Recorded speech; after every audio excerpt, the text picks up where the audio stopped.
All right, so today, we're going deep on something I think a lot of people have probably thought about at some point. Yeah. Getting back together with an ex. Oh, yeah.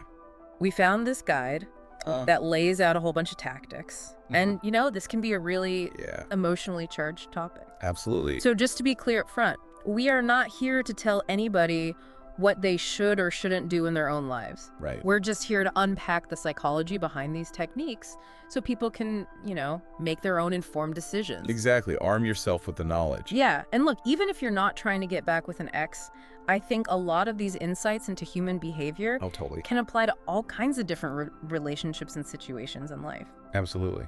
Okay, so first up is this thing called the no contact rule. Okay. Basically, the guide says after a breakup, you go completely radio silent.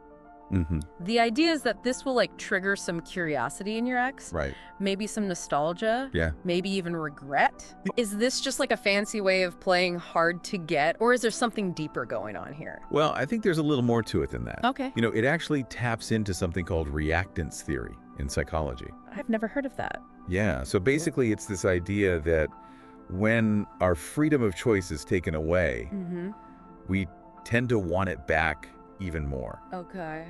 So in this case, like suddenly not having access to someone you were close to, Yeah. you might start to feel like, hey, wait a minute. Right. I want to be able to talk to them. I want that option even if I'm not using it. Exactly. Okay, so by disappearing from the picture, you're kind of making yourself seem more desirable because your ex realizes they don't have the option to contact you anymore.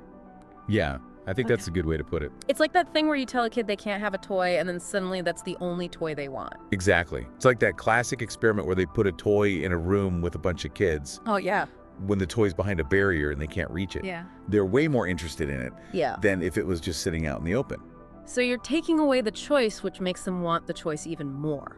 Yeah, basically. But doesn't this no contact rule sometimes backfire? It can. Like, what if the ex just sees the silence as a sign to move on? Yeah, I mean, that's definitely a risk. Okay. And that's why I think it's important to remember that this no contact period, it's not really about manipulation. Right. It's about taking a step back, Okay. giving yourself and your ex time and space Right. to process things. Okay. And, Right. maybe start to miss each other's presence a little bit. So it's not just about ignoring them. Right. It's about actually using that time to work on yourself. Yeah, absolutely. So instead of sitting around obsessing over your ex, Right. you're actually leveling up. Yeah, you're focusing on becoming a better version of yourself. Right. And hopefully that'll make you more attractive. Yeah, exactly. And that's something that can benefit you regardless of what happens with your ex. Okay, so how long are we talking about here? Oh, Does the guide give a specific time frame for this no contact thing? well, it doesn't give a hard and fast rule Okay. because it really depends Yeah. on the relationship, how things ended. Yeah. The point is to create enough space Okay. for both of you to process your emotions, Right. gain some perspective, Okay. and hopefully start to miss each other. All right, so let's say you've made it through that no contact phase. Okay. You're feeling good. Yeah. You've leveled up. You're ready to make contact again. Okay. What's next? Well, the guide suggests something called an emotional trigger message, Okay, what is that? which It sounds kind of intense. I know, right? It sounds a little manipulative, Yeah. but it's actually pretty simple. Okay. The idea is to craft a message Mm-hmm. that triggers positive emotions Okay. without being too romantic Right. or desperate. Right. So for example, they give this example Yeah. hey, I just saw something related to a shared memory Right. and it made me smile. Hope you're doing well. Ah, so it's like a little reminder Exactly. at the good time. Yeah, you're not coming on too strong, Right. but you're subtly reminding them of the positive associations they have with you. And you're also kind of showing them hey, I'm doing great without you, but I still think about you sometimes. Right, exactly. Yeah, that's clever. Yeah, it's like leaving a little breadcrumb trail Oh, I like that. without overwhelming them. Okay, but this guide, it's really big on this whole glow up thing. Yeah. It's not just about sending the right message. Right. It's about actually becoming the best version of yourself. Absolutely. Physically, mentally. Yeah, it's about cultivating a deeper sense of self-worth. Okay. And when you prioritize your own growth and well-being, it shows. Yeah. And that can be incredibly attractive, I like that. whether your ex notices it or not. So what are some ways to actually achieve this glow up? Besides, hitting the gym and getting a new haircut. Right, right. Does the guide have any specifics? Well, they talk a lot about the importance of like discovering and pursuing your passions. Okay. Maybe taking up a new hobby, Right. learning a new skill, Okay. or just spending more time doing things that bring you joy. Right. Things that make you feel alive. Exactly. So it's not just about changing your appearance. No, it's about becoming a more interesting and well-rounded person. Okay, so you've done the no contact. Mm-hmm. You've sent the emotional trigger message. Right. You've been working on your glow up. Okay. What happens next? Well, that's where things start to get really interesting. All right, so we've laid the groundwork. We've got our glow up going strong. Maybe there's been a little breadcrumb trail of communication. Yeah. What's next? Well, the guide says it's not about like recreating the past. Okay. It's about building something new. Right. So they suggest focusing on shared enjoyment. Mm-hmm. Not necessarily like romantic dates right off the bat. Okay. More like grabbing coffee or going for a walk, Mm-hmm. or maybe revisiting an activity you both used to enjoy. Okay, so like ease back into it, keep it light and fun. Exactly. Let those good vibes flow. Yeah, and this is where they bring in this idea of scarcity. Scarcity. Yeah. So by limiting your availability Okay. and not being too eager to jump back into a defined relationship, Right. you create this sense of intrigue. Okay. It's like you're saying, hey, I'm awesome. I'm busy living my best life. Right. And spending time with me is valuable. So it's like absence makes the heart grow fonder, but like on another level. Exactly. Because now you're not just absent, Right. you're also thriving. Yeah, you're radiating positive energy. It's like you're a limited edition item that everyone wants. That's a good way to put it. But it's important to remember this isn't about like playing games Definitely. or manipulating anyone. It's about respecting your own time Right. and energy Mm-hmm. and allowing the connection to rebuild organically.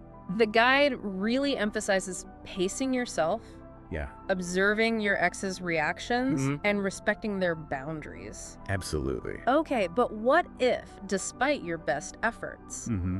your ex is giving off mixed signals? Right. Or maybe they're just not as enthusiastic about reconnecting. How do you navigate that? Well, that's where things can get tricky. Yeah. And that's where the guide's emphasis on self-love really comes into play. Okay. It reminds us that we can't force someone to feel a certain way. Right. And sometimes, despite our best efforts, Yeah. the other person just might not be on the same page. Yeah, that's got to be tough to deal with. It can be, yeah. Especially when you've put in all this work Right. and you're genuinely hoping to give things another shot. Yeah, I think the important thing to remember is Yeah. that by prioritizing self-love, Mm-hmm. you're preparing yourself for any outcome. You've already invested in your own growth Right. and well-being. So even if the relationship doesn't work out, Yeah. you haven't lost anything. You've gained a stronger sense of self-worth I like that. and a clearer understanding of what you want and deserve. So even if things don't work out romantically, you're still coming out ahead Exactly. because you've leveled up as a person. And that growth, Mm-hmm. that sense of self-love, Yeah. that's what will ultimately attract the right people into your life. Right? Whether it's your ex Right. or someone new. Yeah, It exactly. takes the pressure off this whole getting your ex back thing Mhm. and shifts the focus to like personal growth, Absolutely. self-discovery. And the guide actually goes a step further Okay. by suggesting that this whole process Yeah. can be a valuable learning experience, Okay. even if it doesn't lead to a reunion. So even if you don't end up back with your ex, Mhm. you're still walking away with all these new skills and insights that will help you in any future relationship. It can teach you about your own patterns in relationships, Mm-hmm. what you're really looking for in a partner, Okay. and how to set healthy boundaries. So it's like turning a potentially painful experience Yeah. into a learning opportunity. Absolutely. Wow, we've covered so much ground already. I know, right? From the psychology of no contact to the power of self-love, Yeah. and now this whole idea of turning a breakup into a learning experience. It's amazing how these principles can be applied to so many different areas of life. Yeah, it's not just about romance. Right. It's about understanding human behavior Yeah. and using that knowledge to build stronger, healthier connections.